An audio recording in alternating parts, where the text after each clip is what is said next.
So welcome to this latest episode of All Things the Podcast. So we're joined by a wholesale seller who's done multi-seven figures, and he's dropping all of his knowledge bombs and secrets for you in this episode. So sit back, relax and enjoy.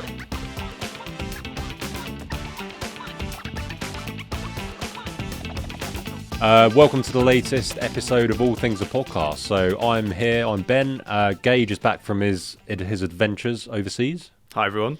And we're joined by Tunde. Hello. Thank you for joining us. So if you bought any sports equipment over sort of the lockdown COVID period, chances are you bought it from this man. He's got his fingers in a lot of pies. He focuses on wholesale. So instead of going to retailers to buy things to resell, he's going directly to the brands to get access to better pricing and buy things in more quantities. So it's pretty exciting what you've been doing.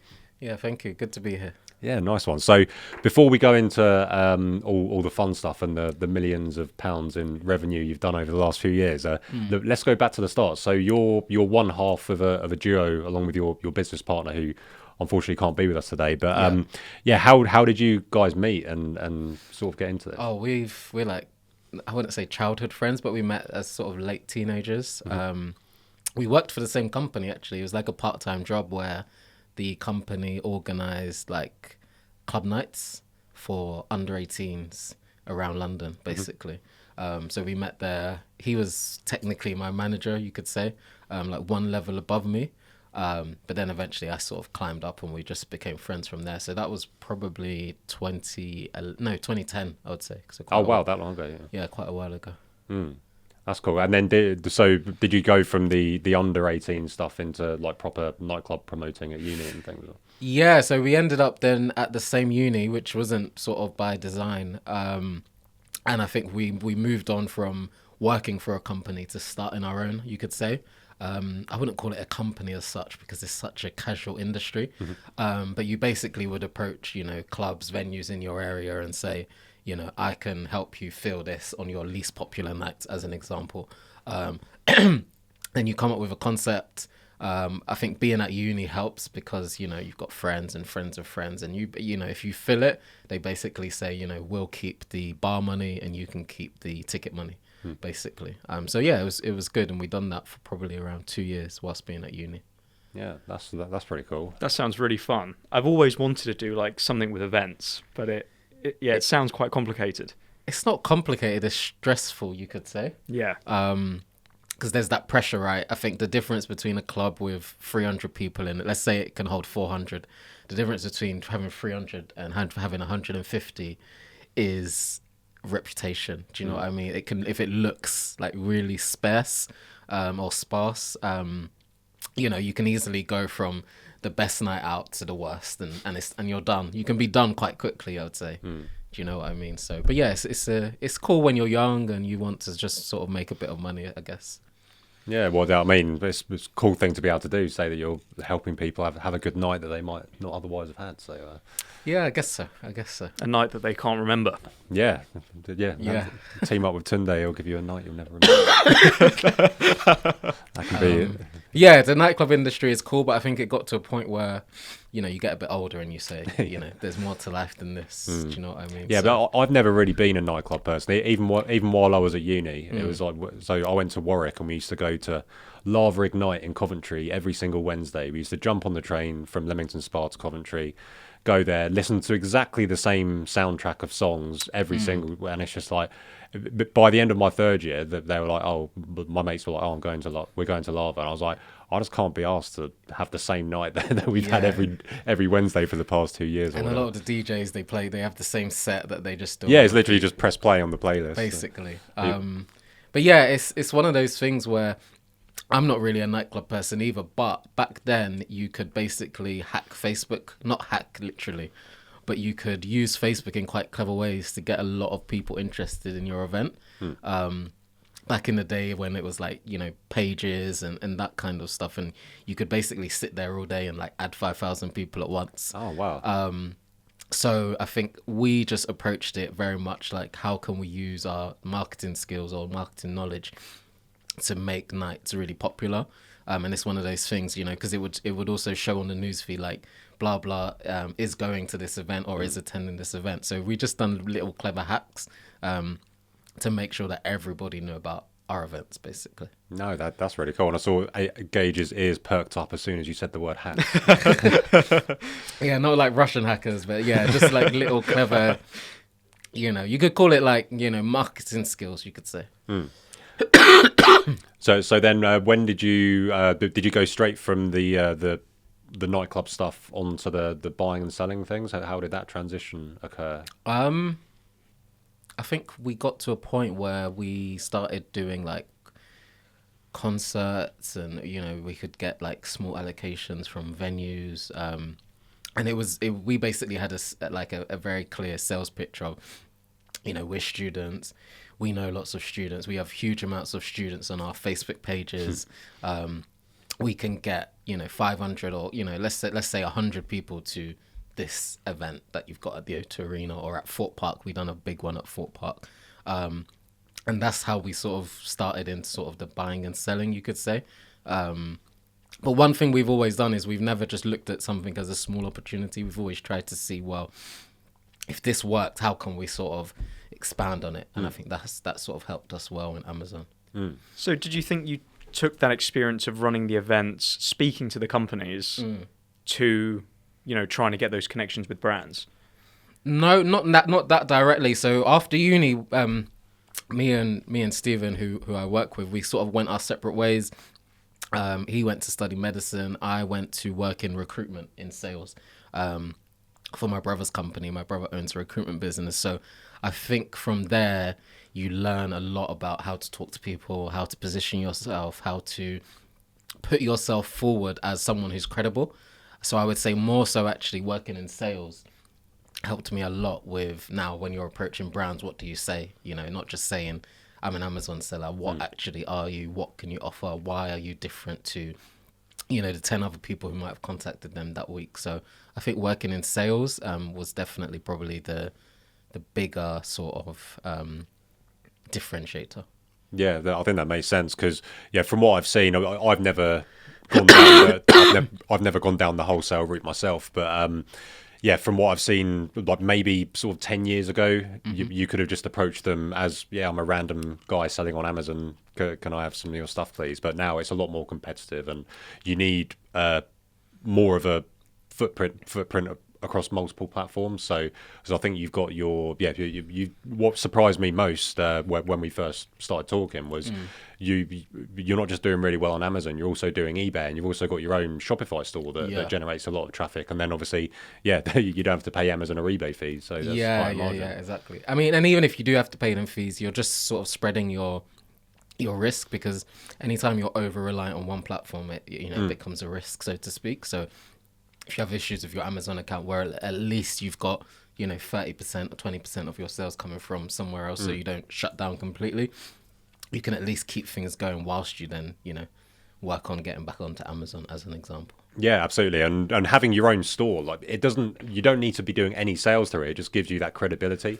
So if you're talking to a supplier or a brand and it's like, here's my website, if it looks really professional and good, they don't know if it's doing one sale a week or 1,000 sales a week. And what we'd find is that a lot of people, there's a lot of savvy sort of shoppers in the UK, and what they would do is once they knew the name of your Amazon store, they'd actually go and Google that just to see maybe some reviews, or so when they come across your website. So what we would do is we'd always price our store 10% less than the Amazon price, because we're not paying the 15% Amazon fees. Do you know what I mean? Yeah. So if you went onto our Amazon store and you were going to buy a product anyway, that's £150.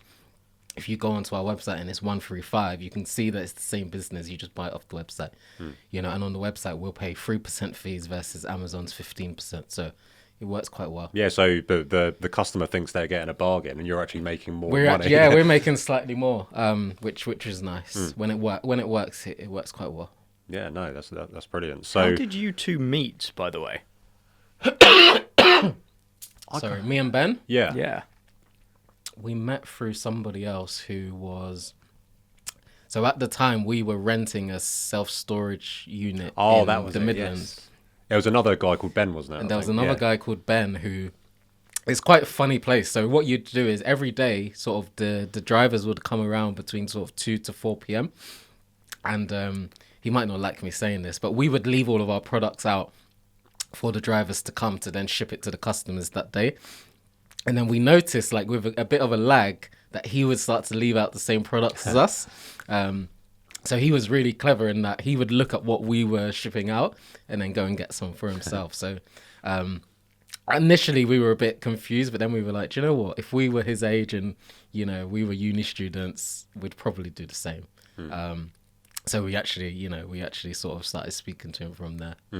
No, that was awesome. Yeah, so Ben, an ATA member, and cool. Reached out and was like, it was like, I think I found the insert store name here, guys. Because but basically, if you were selling on Amazon during lockdown and you bought any kind of sports equipment type products, you would have come across. You would have come across our store name. Yeah. I hated these guys. Absolutely hated them. And what's interesting is that you guys are doing purely. Was it purely FBM or did you do some FBA as well? 90 at the time, probably 95% FBM. Mm-hmm. So if you're not aware, FBA is where you ship everything into Amazon and they fulfill it for you. FBM is where you keep all of the stock on hand and ship it out and do the customer service yourself. So for lazy people like myself and Gage, we outsource everything. But actually, the customer service is actually a key thing because didn't you the loss of return requests you would get that actually you would just fix the problem for the customer? Yeah. So I think a lot of people think that we were an FBA business. We were predominantly FBM at the time. We do FBA more so now, but that's a different story. And honestly, it wasn't a case of we didn't actually really know. I wouldn't say what we were doing, but we just sort of got started with FBM, and we went down this train of FBM, and we sort of figured out that okay, if we don't have to send in advance to Amazon, we can be a lot more dynamic in terms of getting products out to more customers. We didn't have any sort of restock limits or limits on how much we could hold in Amazon's warehouse as well. And I think that was the big thing that separated us at the time from our competitors. Our competitors might take 2 weeks for their stock to become available, whereas as soon as our products would arrive, we could start selling pretty much immediately. In a lot of cases, we could sell before, and we'd put a restock date on it. Do you know what I mean? So a lot of the time, by the time let's say we were ordering 700 units of X product, by the time it's physically arriving in our warehouse or self-storage facility, we might have sold half of that already with a restock date on. So it's just really good for compounding and just making sure that you're never sat on too much stock at once. And then the second benefit of being a pure FBM business is you don't have to deal with Amazon's return system, which can be quite unfair, I think, for sellers. Because if a customer just makes, the minorest of complaints, Amazon are quite customer centric. They'll say, here's your money back. And you will just receive the notification saying, we've refunded X, Y, Z, and you had no control over that process. A lot of the time what we found is customers don't actually want their money back. They want their problem fixed. Do you know what I mean? So a lot of the time it could be giving them a spare part for free. It could be giving them a discount. Sometimes it could have a really minor imperfection and it would say, okay, cool. We acknowledge the imperfection. Apologies for this. How about we give you 20% off what you paid for this product? And most of the time they'll say, yeah. And that's way better for us financially than having to deal with the returns and then, it goes into unfulfillable and all of these other things where it just makes the stock go redundant, basically. I was at the warehouse yesterday, opened up one of my returns. It's a toaster. Burnt toast at the bottom of the box. Wow. I'm not even joking. Yeah. Well, that proves that it works, right? Yeah. Maybe it works too well. Yeah. No, that's crazy. But these were big old. But most of what you were selling were big old items. So the FBA fees would have been significant. A lot, yeah. With the self-storage unit, it makes sense. And because I often see my unfulfillable inventory just fill up with stuff, and it's just like, customer damage, customer damage. Painful. It's like, you've painful. But potentially a lot of those going the FBM route would have been avoidable. But 100%. The downside to FBM in my mind is that you have to price lower than FBA to have any chance of sales, because obviously if you price at the same price, one seller is going to get you it tomorrow because of via prime delivery. The next one, it might be a few days. But the advantage you guys had is that because you've gone straight to the brand to get these items, you've bought it at a completely different cost price. So you're playing a different sport to the rest of us, sort of thing. Because we're probably buying from the places we're buying the same items from.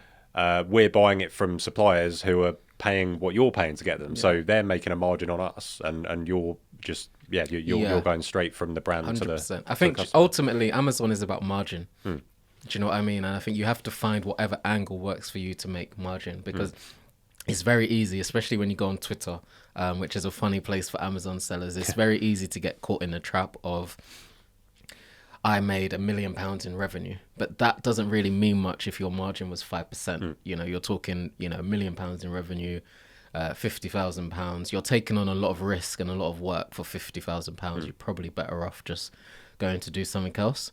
So the way you've got to look at Amazon is, if you can get out of the vanity of what's my revenue, is actually how can I make my margins as efficient and as profitable as possible. And a big thing of that, and it's unglamorous to say, is returns. Do you know what I mean? Whoever can manage their returns the best and the most efficient, that could be the difference between making 13% margin at the end of the year or 8% margin at the end of the year. And that makes a big difference overall. So I would always encourage people who are currently selling on Amazon who want to get into it is, get out of the vanity side of just wanting to generate revenue. Because at the end of the day, after a year, you might think it's fun to be able to post screenshots and stuff. But if you just feel like you're working for nothing apart from a high revenue, it will start to wear you down very quickly. Do you know what I mean? No, yeah, 100%. And on the returns thing, I remember you saying that then you have to call the police on some guy who was trying to swindle you, returning a load of items sort of fraudulently. We had a lot of stuff back then. Yeah, I don't know if it's any better, but because we were doing FBM, we are obviously in control of the shipment. So we would use, a lot of the time we'd use DPD. And DPD are quite good because they'll do geolocation of where the driver was. They'll take a picture of, when it was, delivered to someone's door, etc. And you'd get all sorts of, weird. I don't quite think customers knew how much data we had in terms of the photos and, when the items were dropped off, etc. And you'd get all sorts. You'd get, it never arrived. They put it in my wheelie bin and the wheelie bin's gone. My neighbor next door always steals my packages, and it's like, well, if you know that, then just go speak to him. So yeah, we got into all sorts of real strange situations. And I think that's probably maybe a downside of FBM, is there is a bit more admin, just in terms of keeping track of things. So the police story, I can't actually remember the exact details, but I think it was because they were claiming that they returned, bear in mind, the large items, gym equipment. And what they were doing is they were returning it using the label that you give them, but they were just putting like tinsel and mistletoe. Oh, yeah. That was it. In the envelope. So obviously it would show on all of the postal records that this item has been returned. But instead of us getting a 10-kilogram box, we're literally getting a bit of tinsel in an envelope, which was a bit weird. So yeah, we had to knock that one on its head quite quickly. I heard of people doing that trick, but what they would do is they'd put dry ice in the package. Oh, wow. So when they took it to the post office, it would weigh a similar amount to what it should weigh. And then when it came, there would be nothing in the box. It's clever. Yeah. So it's almost really like it fell out the box. It's really clever. Well, it's not clever. It's fraudulent. Yeah, but don't do that. Yeah, I've never done that, Yeah, by the way. absolutely. I just heard about this. Oh yeah, I've heard about this. My best mate did it. Yeah, Gage is going to start every story moving forward with, I've heard that. It was a friend. Yeah. I did not actually do that one, but I did hear about it. But yeah, I think customers really, of course, we, in part of me feels some sympathy. Like we did go into like a really tough time with the cost of living crisis, etc. So what you find is that, especially when you're dealing in the higher end value sort of side of Amazon, where you've got sort of £100 plus items, customers are always trying to find a little scheme or an edge to either get the product for free or just anything they can do really.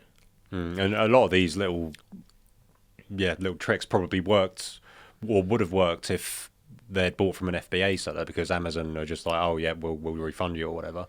100%. So maybe they didn't realise there was actually a human on the other end of I think they get a bit surprised, because a lot of the time people who are used to shopping on Amazon regularly know how gung-ho Amazon are at siding with them. But not knowing that they had bought from us directly as a small business who was in charge of the whole process, I think they realised quite quickly they can't get away with it with us. Yeah. You know, I remember back in lockdown, sports equipment was really popular in lockdown. People can't get out of the house, whatever. So we're all buying the same stuff in this group that I'm in. Mm-hmm. And every time Tunde's store restocks the products, everyone's like, fuck's sakes, this guy again.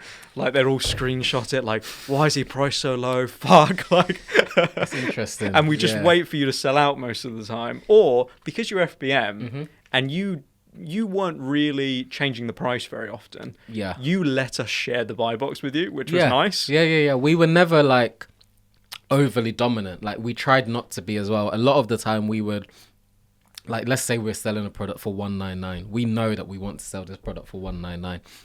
If my target is to sell 20 in a day, I usually know I can maybe do that between 7 and 9 p.m. As soon as it's 9 p.m., I'll put my price back up, because I think psychologically, if everybody thinks that you always are dominating the buy box, that's when you get price tanking, because it feels like, well, there's not enough to go around for everybody.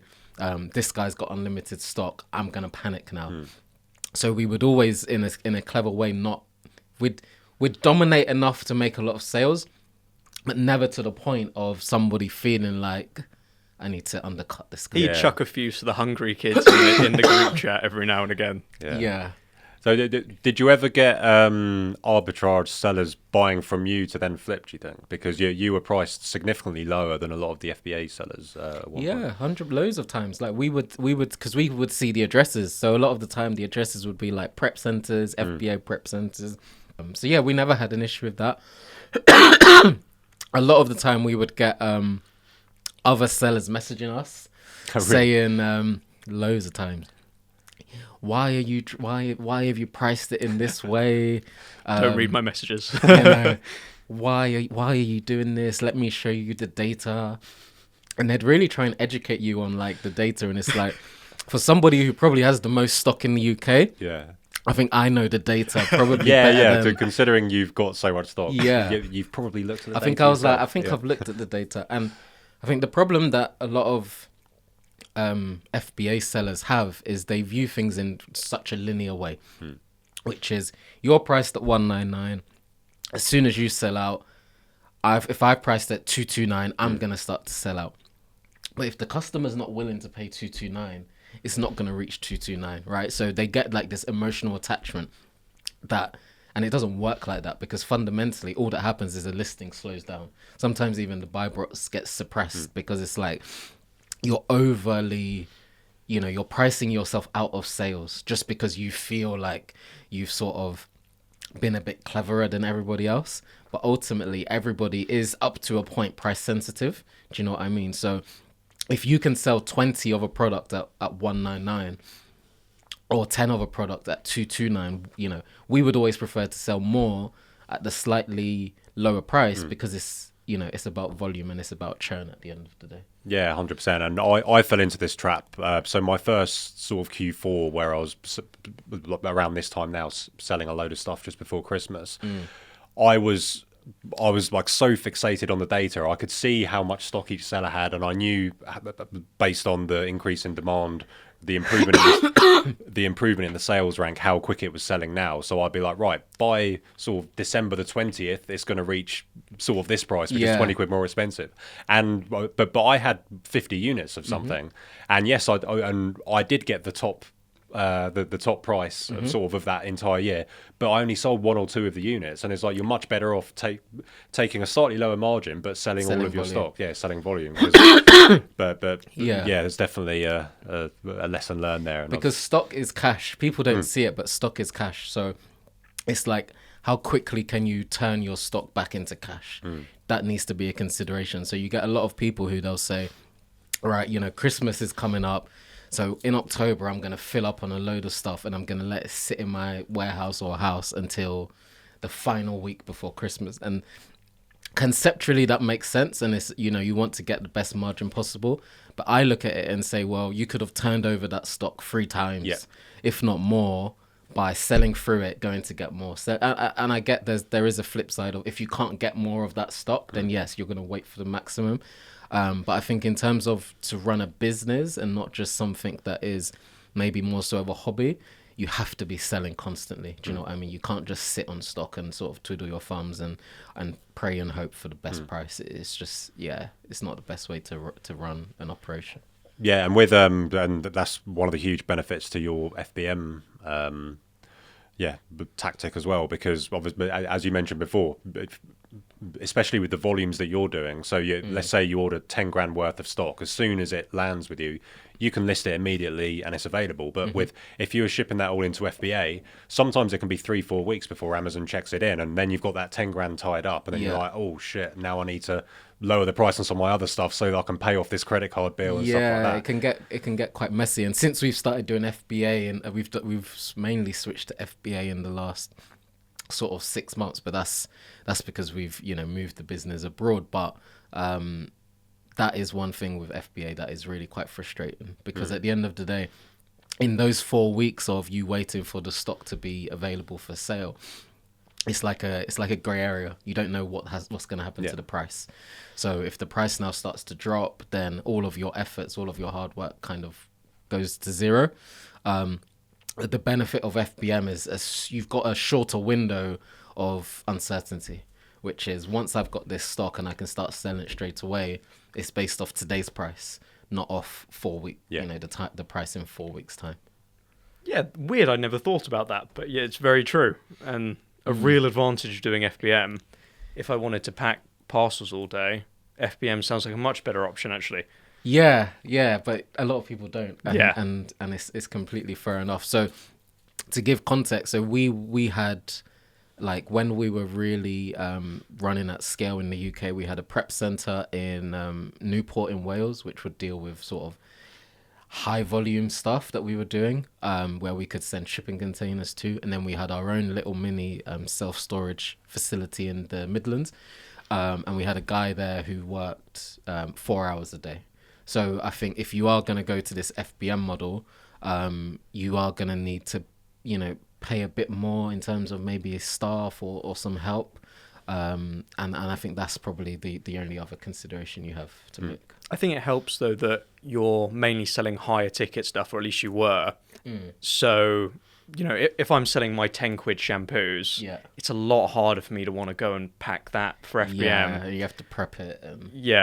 But if you've got a 200 quid item that you spoke about, I mean, I'm happy enough to pack a 200 quid item. And there's not really packing, because we would, so our niche was and probably still will be going forward, boxes or items that are above 10 kilos. And there's 2 reasons for that. Number one is there's actually, it's counterintuitive, but there's a lot less competition the higher up you go, in terms of not only price but also size. Because I'll use an example of a phone case. You know, a random uni student can put 1,000 phone cases, probably, give or take, in his house somewhere. You know, some in the loft, some in the shed, some under his bed. And he might not be registered for that, and he might not be, you know, completely clear on his margins. So a lot of the time when you're dealing with really small products, you're competing against people who don't know it, but they're losing money. And that can be quite dangerous, because ultimately you can't really, you know, build a business off that. Having larger items just means that you're only really competing against either people who are buying in very small quantities because they can only store a certain amount, or against other businesses who are VAT registered, who do understand their margins, and it usually allows everybody to make a better price of that listing. And then the second reason is because you don't have to really prep. You just put a label on top of a label. So it does save a lot of time, rather than having to, you know, commingle and put loads of stuff in a box and that kind of stuff. And with FBM as well, because I guess you you obviously you save on the FBA fees, but then you have to obviously pay for the shipping yourself to the customer. So but it wouldn't really work if you were sort of buying stuff for £10 and selling it for 20 kind of thing, because you usually, as you say, that attracts more competition, because there'll be tons of FBA sellers on it at that price. And also, with the margin slimmer, people simply won't buy from the FBM seller because they'll need to price so much lower to get the buy box. 100%. Whereas if you're an FBM seller at 150 quid and the FBA sellers are at 200, there's still enough margin for you at 150 to then pay the shipping and make money on top. So, and I think when you're dealing with larger items in general, not only just in price point but also in size, I think there's an understanding that it's going to take longer to arrive. I don't know why, but I think psychologically, if someone is buying a TV, they're not expecting it to come tomorrow. I don't know why that is. Whereas if you're buying maybe, I don't know, a set of plates, it's probably because you need the set of plates really quick. Whereas with larger items, I just feel customers are more happy to wait a couple of days if it needs to be. So the whole prime element of receiving your item the next day becomes less important, I would say, as you deal with a certain value of product. Some real knowledge bombs being dropped here. Like, some trying. of these things I've never even thought about, but they make so much sense. I think I'm still too lazy to do FBM, but I may try and find someone to hire to do it for me, because it does sound very, very appealing model to go Yeah, down. I mean, if I have the odd high-priced, heavy item that I don't need to prep, I think I'm going to FBM them. Yeah, try it. I say try it like it's a huge invention that no one else is doing. But yeah, give it a go. I think, do you know what it is with Amazon? Amazon is one of those things where you simply have to find what works for you. For some people, it is, I want to do as little work as possible to make an extra 5-10 grand for a couple of holidays and to renovate my bathroom. And that's absolutely fine. And I think it's important for people to just know what works for them. For others like us, it was, okay, how can we, it's COVID, we're at home, there's nothing better to do. Let's just go for it and see, how big we can take this. So you just have to sit in whatever section of the industry you want to be. Not everybody wants to be the biggest seller or to run it as a business. It's hard, operationally, it can be really quite draining. You probably need more skills than you'd expect to get it to a certain level. So, if people just want to do it as a part-time thing, that's absolutely fine. And it's probably a bit easier that way as well. Yeah, it makes sense. So we'll come on to your venture into FBA and going stateside a bit later. But yeah, I'm interested in hearing how you actually started selling on Amazon. So I'm assuming you didn't go day one with the storage unit and everything, or did you? It was very semi-accidental. So what happened was, I think it was just after the first lockdown. And Stephen, the guy that I work with, he was buying a product. I won't say what it is because, it's the main product we were selling at that time. But he was basically buying a product, and then he went back onto Amazon a few weeks later to return it. And he noticed that the price had ticked up a bit, quite significantly.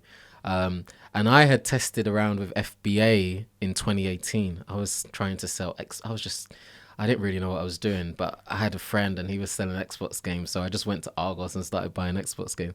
And then he said to me, oh, take a look at this. A week ago it was this price. Now it's this price. And I remember I knew, because we never done any Amazon course, but I knew from a couple of years ago about Keeper and how to sort of read graphs and stuff. So we just started reading Keeper graphs of lots of different products. And we started to see that, especially because of COVID and, shipping became, a lot more expensive. There were certain products that were just trending upwards in terms of price. So we actually started by buying products off Amazon European marketplaces. This was just before Brexit had sort of gone into effect. And then we would sell them on Amazon UK. So we would buy, let's say there was a product for 80 euros on Amazon Italy, but because the UK were desperate for that product, or there was just more demand for it locally, we could buy it off Amazon Italy, ship it to our home addresses, and then resell it on Amazon UK. And honestly, I think when I got into it, it was just a view of it's summer.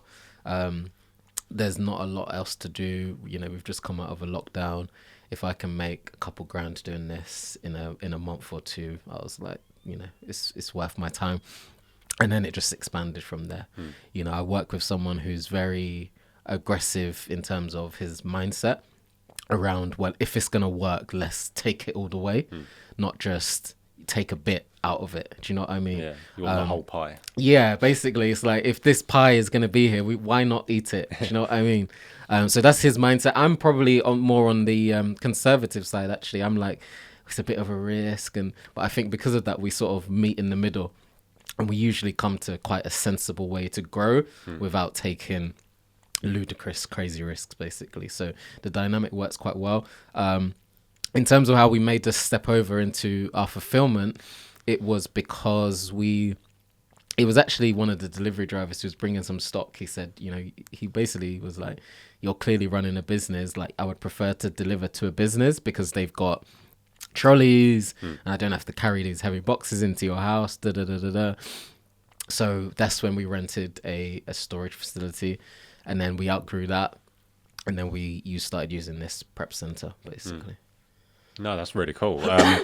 So I guess so it sounds like you kind of, but apart from your little mingle in the Xbox games back in 2018 or whatever it was, you sort of went in fully after doing the Amazon Europe to UK stuff. You then started contacting the brand directly to get more stock. Is that right? Yeah, so that happened probably 6-7 months in, where we were doing as much as we could, sort of buying from Amazon or we still were buying from retailers at the time.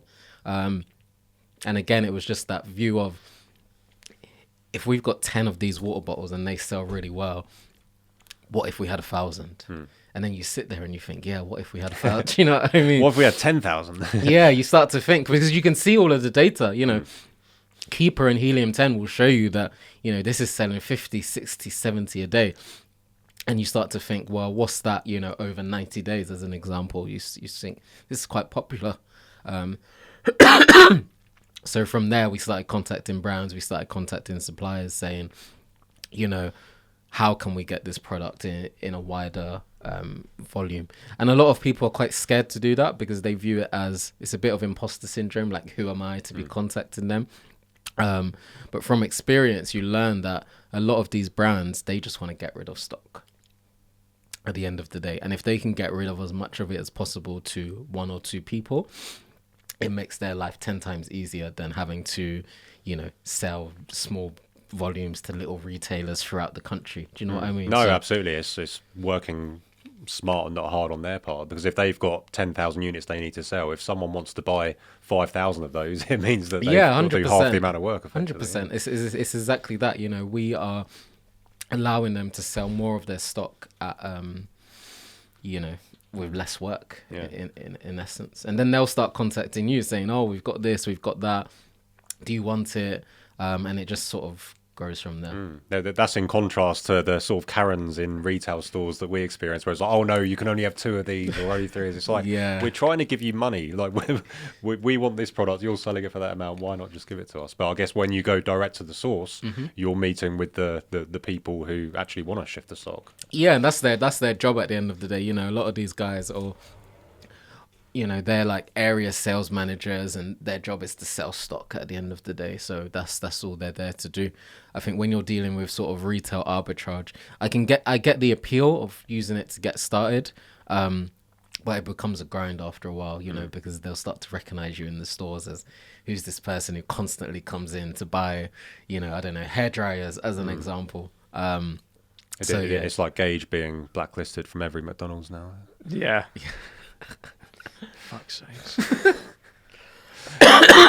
Yeah, never going to live that one down, I think. No, I wish you guys would stop mentioning. I wish I'd never hear about McDonald's ever again. He's TikTok famous. Yeah. Fuck. So, Tunde, I took your course on how to do what you do. In partnership with Ben. With Ben. Probably what, like 18 months ago? Yeah. I think summer 2022. Yeah. So I actually paid, guys. I did not get in for free. I paid. And I thought, yeah, let's have a good go at this. So, I learn all the steps, and I'm, trying to reach out to brands and whatever. After 9 months of pestering this guy, I finally get a reply. Amazing. So I'm setting things up with him, and I get my first order in, and I was getting shampoos, conditioners, hair care products. I was getting them for £3 each, and they were selling on Amazon for £23. Which is a good result. Yes, crazy margin, right? I got one batch in, sold through everything, and I go to order my second batch, and I realise I can't list the products on Amazon anymore. Oh, no. Oh. And I was the reason everyone, because people would sell this brand, they would get it from, another wholesaler, not at my price, but at a decent price. And I got everyone banned from the brand. So they gated it? Yeah. But you wow. can't even request to ungate. It's like a non-available product. Not available. Yes. Wow. For every single... And there was a very popular brand. I stopped everyone That's from pretty selling aggressive. Yeah. Yeah. So I spoke to the guy, and he was like, there was lots of people on the list. Not specifically me, because there were lots of other people on the listing. But they were presumably paying sort of a tenner for it or whatever. Yes, yeah. They were paying £12 while I was getting it for £3. So, and the brand was on the listing, but I spoke to him beforehand, and he was like, yeah, it's fine if you sell on Amazon. Because I was doing things they weren't doing, like selling them as shampoo and conditioner bundles. So I was doing weird things on listings they weren't on. So they didn't mind. But then, a bunch of people joined the listings, locked it off. And I was like, oh, can I, get unrestricted for the brand, please? And the guy was like, oh, I can't do it at the moment. Yeah. But potentially in the future, who knows, maybe I'm going to keep pestering him every month. And if I get allowed back on the listings, it's going to be absolutely massive. You might get back onto it. I think a lot of these things sometimes is just timing. Yeah. Yeah. You might have just annoyed the wrong person, but they might leave the company. You just never know. Yeah, but I guess it makes it so important to make sure you've got a really good relationship with the brand, or like know the right person, or whatever. But that's all part of the fun. But yeah, wholesale mastery was fun, wasn't it? So yeah, so this was a course run by Tunde and his business partner. No worries, you sound like you're suffering there a little bit. No, it's fine. We'll get through it. Yeah, nice one. So yeah, wholesale mastery was fun though. Did you enjoy sort of taking people through your journey and giving them? Yeah, it was good. To be fair, I think where we never started the business to then end up training people. To be honest, we never really started it to get as big as it did, but it was quite interesting then, because I think your group was the first one where we actually started to meet other sellers, because we were very much just head down. This is quite simple conceptually. We didn't really need to network or mingle with other sellers. So then coming back to share that knowledge, I think we done like a presentation maybe April 2022. And people got benefit from it. It was like, wow, like that's quite interesting, because we never started it with a view to end up in that position, or really to start training other people. I remember doing that Q&A, sorry, and like you guys had brought a PowerPoint presentation to the ATA Q&A, and usually our Q&As are, very relaxed and whatever, but you guys had it properly presented, like you guys meant business. Yeah, it was unbelievable. It was also, I think it's our most well-attended Q&A to date, because online arbitrage and retail arbitrage, what we teach in ATA is kind of often the stepping stone towards going to wholesale or private label or things like that. So a lot of people were interested, made a few grand or whatever, but using our methods, and then wanted to see how to take it to the next level. And I think, we had an unbelievable amount of people join it. Yeah, no, it was good. The PowerPoint was done in like a couple hours one night, basically. It's a couple more hours anyone has ever spent. We didn't want to turn up without being able to sort of show visually like what we had done, because I think it puts things into context a bit more. But yeah, no, it was good. It was good. We enjoyed it. Yeah. So I mean, the potential wholesale mastery rerun 2024. Potentially, although we're not massive wholesalers anymore. So we're now we've now emigrated, you could say. yeah, you've run off to the USA. Haven't you? Yeah, we emigrated to the USA. So we took a break. So we had like a crazy 2.5 year run, and then we took a break just because it was a lot of work. So that was probably like 6 months. We didn't really do much Amazon related, and then we came back to it and we thought, well, the UK is in a bit of a different place. I think the cost of living crisis was really biting. We always liked to sell sort of those £100 plus items, and just from the data we were seeing, well, the market's still there, but it's slowing slightly. So why don't we look at the US market, which America's very different. They seem to just spend through whatever economic issue they're going through, really. So yeah, we set up an LLC. It took a long time. And we haven't fully built up the momentum yet in the US at all. But we're very confident that we'll get to that. And it was Gage who helped you get it set up, right? I believe. Yeah, we helped a little bit. Bits here and there. We had a lot of conversations. We used your repricer as well, which was good. So is it online arbitrage you're doing in the USA? Yeah, so we started off doing online arbitrage with a view to then apply the same model and go into wholesale. I would always recommend that, whenever you're moving to a new market or just starting Amazon in general, start with arbitrage, because you can take many sort of risks. You're not committing to a product that you don't have much experience with. You haven't seen how much volume it sells. You haven't seen what the returns are like. So we just started with really small basic arbitrage. And then once we sort of find our niche again and we land on sort of products and a market that we like, then we'll just go the wholesale route. Yeah, no, that sounds like the way. And would that be, so people might be listening to this who aren't selling on Amazon yet and want to get started and are like, oh, yeah, no, don't really fancy Ben and Gage's way of going wide and not deep and buying little amounts of lots of different items. I want to go straight in. Would you recommend starting with the online arbitrage? I would always recommend starting with Ben and Gage's way, because you can't go into something with a view to dominate in certain SKUs without having tested first, right? Because you're going to risk too much capital, unless you're going into Amazon with hundreds of thousands behind you, or like an investor, which 99% of people aren't. I would always recommend start with arbitrage. I think the difference is then after 6 months, after 12 months of arbitrage, do you now stay as arbitrage, or do you say, right, the profits that I've accumulated over the last 12 months, am I going to throw that into wholesale? Do you know what I mean? It just depends whether everyone needs to start down a path and then you decide whether you want to go left or go right, basically. So yeah, you have to start with arbitrage, because taking little small bets is not going to bankrupt you at the end of the day. Whereas if you say, right, I'm going to go and sell, the most microphones in the UK, and you go and buy 10,000 microphones and you can't sell them, it's going to be problematic. Do you know what I mean? Whereas if you bought 10 and you test it and you see, then you can start to slowly scale from there. Yeah, absolutely. And I think you did sort of, I think it was over 2 million in sales on Amazon alone, sort of from 2020 through 2021. 2022, yeah, maybe, yeah, probably a bit more than that, but yeah, 2 million in revenue plus. But in terms of the number of different items or different SKUs, it's probably only a handful, right? No more than 20. Yeah, no more than 20 SKUs. Don't get me wrong in terms of, so like Pareto's principle.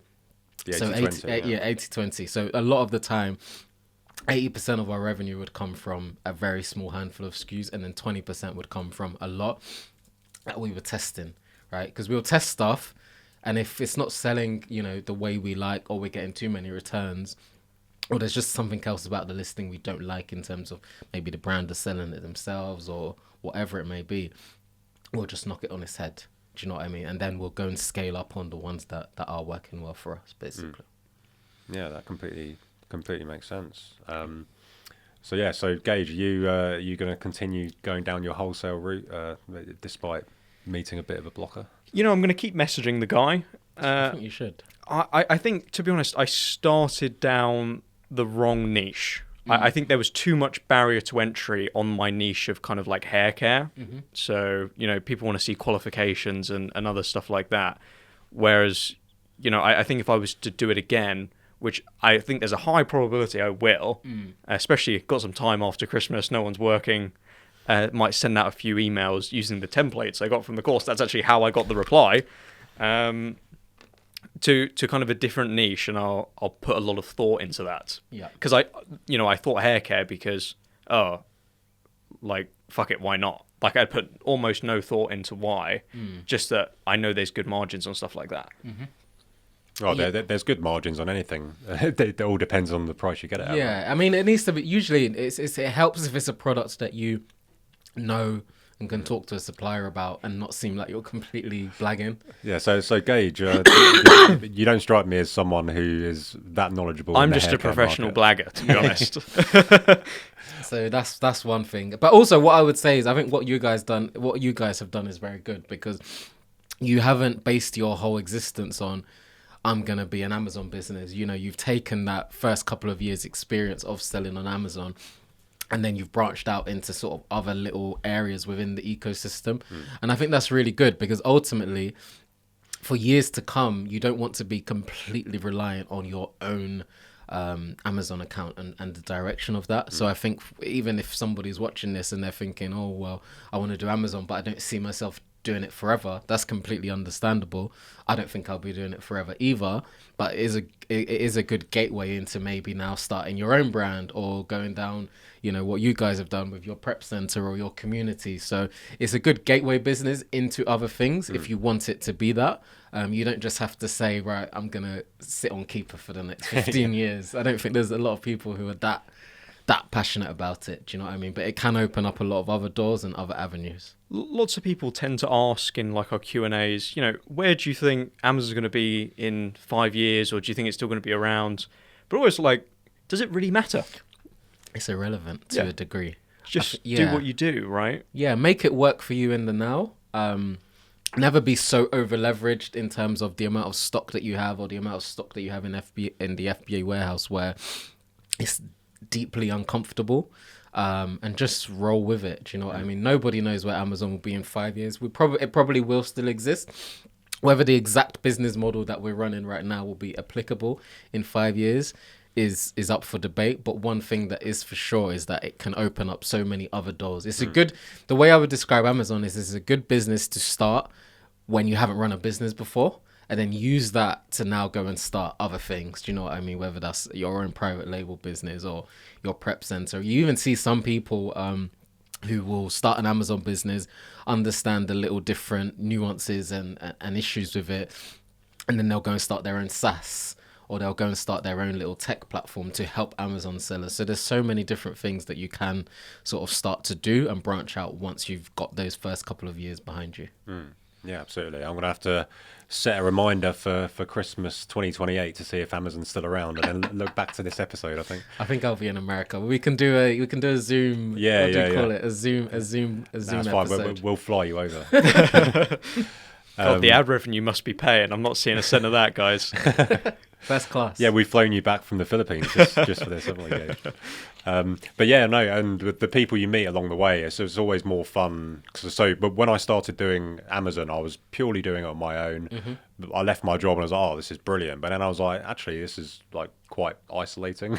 And now obviously with Gage, we've got the group, we've got the prep center, etc. And we've got very different skills. I think Gage and I'm sure the listeners will say we're both very different.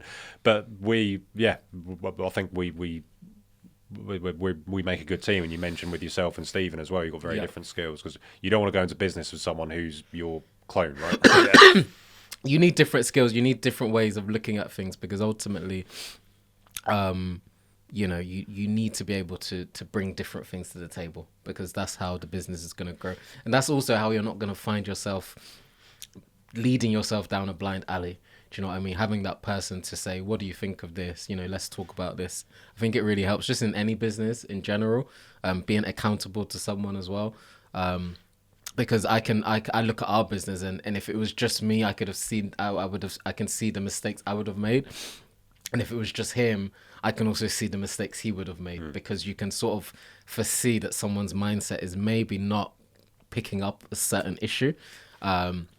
And I think it's good to be able to come together and work through issues, basically. And it's just more fun doing it with someone else, or at least I find that. It's like if you if you create a business on your own and you make loads of money, but it's in a niche where sort of like for yourself, you can't give away exactly what you're doing, because obviously you've got like non-disclosure agreements and stuff, and you can't give away who your contacts are and stuff. Like, you'll have big wins, but no one to actually celebrate them with, and it's like, well, what's the point in even doing it then? Yeah, 100%. I feel like Amazon in general, to be honest, is not the most glamorous business to run, in terms of if you're just sat there, like you said, with your laptop. I see a lot of people who talk about it and they say, well, it's a good way to go and travel the world, but not everybody wants to travel the world, or not everybody has that desire. So if you're not going to travel and be this nomad who works from their laptop, just working from your laptop by yourself can get quite boring, to be fair. And it's quite an efficient business, in the sense of it's probably the easiest business to get to £1 million a year revenue with as few staff as anything I've ever seen. Do you know what I mean? And a lot of service-based businesses, to get to £1 million of revenue, you might need 5, 6, 7 staff members. With Amazon, you can usually do that by yourself or with just a VA.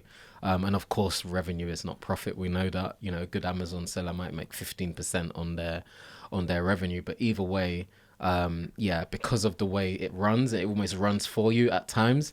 Because you don't need staff, you can just spend so much time alone. So it is good to get around people who do similar things. Absolutely. Cool. Anything to add, Gage? I just have a funny return story I'd like to end it on. Yeah, Go for it. So not Amazon, but in my last business where we used to sell data plans. So like, you know, your phone, let's say you've got 2 gigs of data. When you use the 2 gigs, you've got to buy more.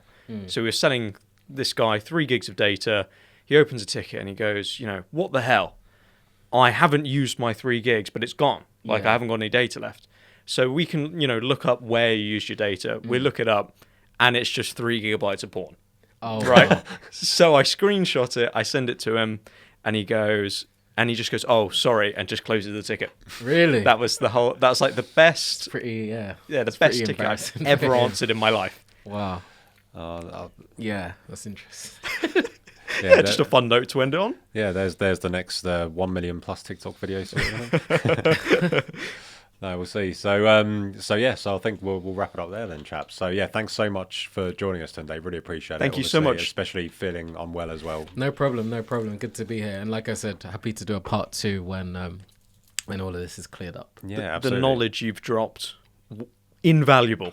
Definitely. Glad to hear it. Yeah, so if anyone wants to reach out to you, are you on Just social media. I'm sure we can link somewhere. Yeah, we'll put links to Tunde's socials in the description below. But yeah, thanks for joining us for the latest episode of All Things Podcast, and catch you on the next episode.